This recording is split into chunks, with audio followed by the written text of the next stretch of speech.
बार बार आप किसी काम को कर रहे हो और हार जाते हो। बहुत प्रयास करा आपने, हार गए। किसी एग्जाम में आप बार बार बैठ रहे हो, नहीं हो रहा। मात्र 7 चावल के दाने लीजिए, उसको केसर के इत्र में उसको भिंगा लीजिए, या कोई भी इत्र जो तुम्हारे घर में हो, 7 दाने चावल के जो तुम्हारे घर में इत्र हो उसमें भिंगा लीजिए। एक सफेद पुष्प हाथ में रखो। रात्रि को शिव मंदिर खुला हो तो शिव मंदिर में चढ़ा दो, नहीं खुला हो तो बेलपत्री के वृक्ष के नीचे अपनी कामना कर छोड़ दीजिए। 25 बार आपने प्रैक्टिकल करा, 25 बार आपने सीए का एग्जाम दे दिया, इसका एग्जाम दे दिया, उसका एग्जाम दे दिया, इंटरव्यू दे दिया, नहीं हो रहा। एक बार कर देखो, और एक बार करने के बाद में बाबा चाहेगा तो आपके कार्य सफल कर ही देगा। वो कुबेरेश्वर मेरा शिव, मेरा ओ घड़ी, मेरा दयालु दातार करुणा कर ही देगा। करना उसी को है जो इंटरव्यू दे रहा है, जो परीक्षा दे रहा है। नहीं तो मालूम पड़े बेटी इंटरव्यू दे रही और माँ चढ़ाने चली गई, बेटा चढ़ाने चले जाए। नहीं, जो चाहता है कि मेरा ये काम होना है वही चढ़ा। एक बात हमेशा याद रखिए, मान लो घर में अगर लक्ष्मी नहीं आ रही, किसी कारणवश कोई कार्य ऐसा हो गया हो कि आप बहुत मेहनत कर रहे हो, सफलता नहीं मिल रही हो, लक्ष्मी प्रवेश नहीं कर रही हो, तो महाराज बेल का जो फल होता है, उस फल के अंदर का जो गुर्दा होता है, बेल के फल का अंदर का जो भाग होता है गुर्दा, उसको लेकर घर पर आओ और सुखा लो। सुखाने के बाद उसको जलाओ, जलाकर उसकी भस्म तैयार करो। उस भस्म को अच्छा बढ़िया पीस लो, पीस कर कपड़े से छान लो। महाराज उसको छान कर जब आप शंकर भगवान का पूजन करने के लिए शिव मंदिर में जाएं, महाराज किसी भी 5 सोमवार या सोमवार की अष्टमी पड़ जाए उस दिन थोड़ी सी भस्म लेकर जब जाएं घर से, उसमें से थोड़ी सी भस्म बेलपत्री के पेड़ के नीचे श्री कुंदकेश्वर महादेव का नाम लेकर चढ़ा दें। क्या नाम लेना है? कुंदकेश्वर। उसी में से थोड़ी सी भस्म जो बेलपत्री के वृक्ष के नीचे आपने चढ़ाई या बेलपत्री के वृक्ष की जड़ में चढ़ाई, उसको लेकर आओ और वही वृक्ष माता पार्वती का नाम लेकर भगवान शंकर के ऊपर चढ़ा दो और अपनी मनोकामना कर 1 लोटा पानी शिव पर समर्पित कर दो। चुटकी भर, बस ज्यादा नहीं, मात्र चुटकी भर। और बाबा चाहेगा कि आपका जो लक्ष्मी रुकी हुई है, या व्यापार नहीं चल रहा, या कार्य नहीं हो रहा, तो बाबा का लगा ही देगा। कैसे ही लगाएगा। शंकर भगवान को भस्म अति प्रिय है। हम तो यहाँ तक कहेंगे देसी गाय का घी हो। कौन सी गाय का? देसी हो, जर्सी नहीं, देसी गाय का घी हो। देसी गाय के दूध से जो घृत का निर्माण हो वो घी हो, और बेले का जो फल का गुर्दा जलाओ, उसकी भस्म अगर आपने बेलपत्री के पेड़ के नीचे ही बनाई हो, मान लो, उस भस्म को पीस ले, पीस कर उसको काजल जैसा तैयार करके डब्बी में रख ले। महाराज शिव जी पे चढ़ी हुई भस्म को पहले वो पीस के शंकर जी पे चढ़ाओ, फिर उसको लेकर आकर उसमें गाय का, देसी गाय का, उसमें घी मिलाकर काजल जैसा तैयार कर मस्तक पर मात्र या कलेजे पर उसकी एक बिंदी ही रखकर आप अपने कार्य के लिए अगर निकल गए तो ये पक्का है कि वो कार्य होगा ही, सफल होकर ही मानेगा। ज्यादा से ज्यादा 5 दिन उसके पास जाना पड़ेगा, 6 दिन जाना पड़ेगा, पर कार्य सफल होगा ही। उसको करना ही पड़ेगा, क्योंकि वो केवल बेल की कालोच नहीं गई है, वो स्वयं काल का तुम्हारे साथ गई, स्वयं। सब्सक्राइब करें हमारे चैनल मनोकामना पूर्ति उपाय को, बेल आइकन दबाएं ताकि आप अपडेटेड रहें हमारी हर एक वीडियो से। पार्वती माँ तुम्हारे साथ।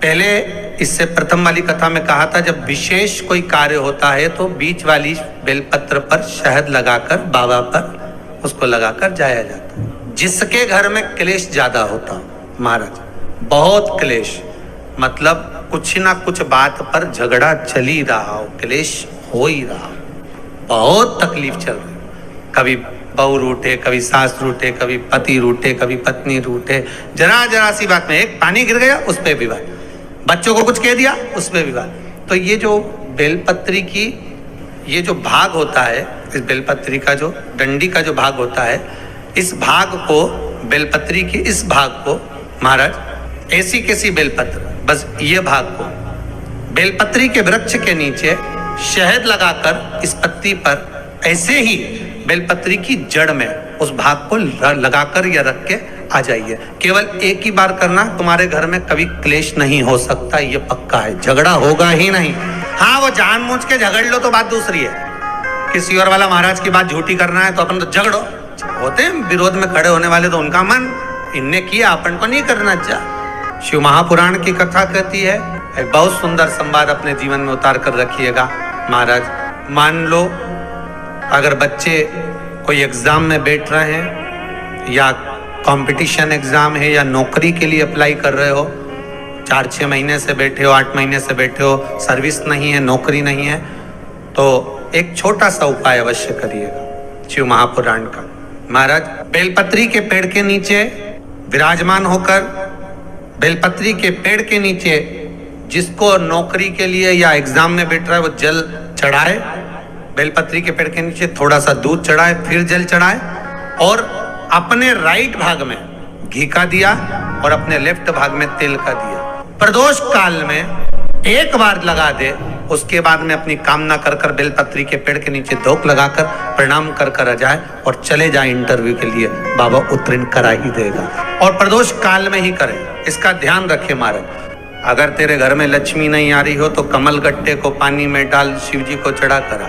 कमल का फूल बाजार में मिल रहा हो, जब तक कमल का पुष्प बाजार में मिले तब तक एक कमल का पुष्प सोमवार की सोमवार शंकर को चढ़ाना चालू कर दे। और शंकर की भक्ति कर और कमल का फूल ना मिले तो कमल गट्टा पानी में डाल, उस पानी को शंकर पर चढ़ा, पर चढ़ा देख, क्योंकि शिव के चरणों में रहने के लिए माता ख्याति ने लक्ष्मी देना चाहिए और लक्ष्मी जी को भगवान शंकर ने नारायण को दे दिया। अगर वही कमल के पुष्प पर लक्ष्मी का निवास होता है, इसलिए दीपावली पर कमल का फूल लक्ष्मी को समर्पित होता है। सब्सक्राइब करें हमारे चैनल मनोकामना पूर्ति उपाय को, बेल आइकन दबाएं ताकि आप अपडेटेड रहें हमारी हर एक वीडियो से। कमल का पुष्प मेरे भगवान विष्णु ने शंकर भगवान को सावन के महीने में 108 दिए थे। वो पुष्प का फल इतना मिला कि भगवान विष्णु को सुदर्शन चक्र मिल गया था। सुदर्शन चक्र किसका था? भगवान शंकर का। वो चक्र भगवान विष्णु को दिया। ले लो, तुमने कमल के फूल चढ़ाए 108, ये कमल का पुष्प चढ़ाने का फल ये कि अपना सुदर्शन चक्र तुमको देता हूँ, दुष्टों का संहार करना ये आपको देता हूँ। भगवान विष्णु सुदर्शन चक्रधारी हो गए। केवल कमल का पुष्प चढ़ने से भगवान नारायण को लक्ष्मी प्राप्त हो जाती है, इसलिए लक्ष्मी जी की प्रियता कमल का पुष्प है। वो कमल के पुष्प का जल, कमल का जल या कमल गट्टे का जल शंकर पर आप सोमवार की सोमवार नहीं आ रही ना लक्ष्मी, पैसा नहीं आ रहा, अब आपने सब दूर माथा टेक लिया, चढ़ाना चालू करो। एक कमल गट्टा पानी में डालो, उस पानी को शिव जी को चढ़ाओ, चढ़ाइए। मिल जाए कमल का फूल, जब तक मिल रहा है, अभी ठंडक में तो मिल ही जाता है, कमल का पुष्प मिले, मंगवा लिया, चढ़ा दिया। सोमवार की सोमवार करके देखो, कहीं सियोर वाला महाराज झूठ तो नहीं बोल रहा, ना सियोर वाला महाराज कहीं जा रही है, ना तुम कहीं जा रहे हो। आ जाना वापिस सही कुबेरेश्वर धाम, तो चढ़ाओ, शिव की आराधना करो, शंकर की भक्ति करो और एक दृढ़ता से करो। प्रतिपदा है आज, जिनके घर में ज्यादा रोग हो, बीमारी हो, ज्यादा तकलीफें आ रही हो, कष्ट बढ़ रहा हो, बीमारियां बढ़ रही हो या भय लग रहा हो, डर लग रहा हो, हृदय चित्त में कहीं ना कहीं आपको भय का भान हो रहा हो, तो एक लोटा पानी एक कलश में जल भर कर रख लीजिए और रात भर उसको रखे रहने दो। उस कलश को रात भर रखकर सुबह सुबह उस कलश में एक बेलपत्र डालकर उस जल को नीम के पेड़ के नीचे, नीम के पेड़ के नीचे सारी विद्याएं, आद्य शक्तियां, सारी देवी उस नीम के पेड़ के नीचे विराजमान रहती हैं। उस कलश में एक बेलपत्र डालकर रात भर रखकर उस जल को पूरे घर में घुमाकर उस नीम के पेड़ के नीचे समर्पित कर दीजिए महाराज। घर में भय लगना बंद हो जाएगा, कोई बड़ी बीमारी आपको घेरेगी नहीं और उस बीमारी से, उस रोग से आप मुक्त रहेंगे, उस बीमारी से, उस रोग से आप मुक्त पाएंगे। तो बेलपत्र चढ़ाने के कुछ स्थान शिव महापुराण वर्णन करती है। बेलपत्र चढ़ाने का सबसे पहला स्थान है भगवान शंकर के मंदिर में। जब हम पहुंचते हैं तो पहला बेलपत्र जो शंकर भगवान का जल नीचे गिर रहा है उसका राइट भाग है, वहां बेलपत्र समर्पित करा जाता है। दूसरा बेलपत्र शंकर भगवान का जो लेफ्ट भाग है कार्तिक है, उस पर बेलपत्र समर्पित करा जाता है। तीसरा बेलपत्र कटी भाग पर, जहां शंकर भगवान का शिवलिंग रखा हुआ है, उस कटी भाग पर गोल जो भाग बना हुआ है वहां समर्पित किया जाता है। चौथा बेलपत्र शंकर भगवान के मस्तक पर जो जलाधारी रखी है उस जलाधारी में बेलपत्र समर्पित किया जाता है। पांचवा बेलपत्र शंकर भगवान के शिवलिंग पर समर्पित करा जाता है। छठा बेलपत्र अपने हृदय चित्त को धारण कर कर बेलपत्र को गीला कर कर बीच की पत्ती पर शहद लगाकर भगवान शंकर के शिवलिंग पर लगाया जाता है अपनी कामना कर कर। और आठवां बेलपत्र श्री नंदी जब आए तो नंदी को समर्पित करा जाता है। और नवा बेलपत्र भगवान शंकर की चौखट पर राइट भाग में समर्पित कर कर अपने घर को जो व्यक्ति चला आता है उसकी मनोकामना शंकर पूर्ण कर देते हैं महाराज। ऐसे नव बेलपत्र से नव निधियां, ऐसे नव बेलपत्र से नव आनंद, नव सुख, नव निधि जीव को प्राप्त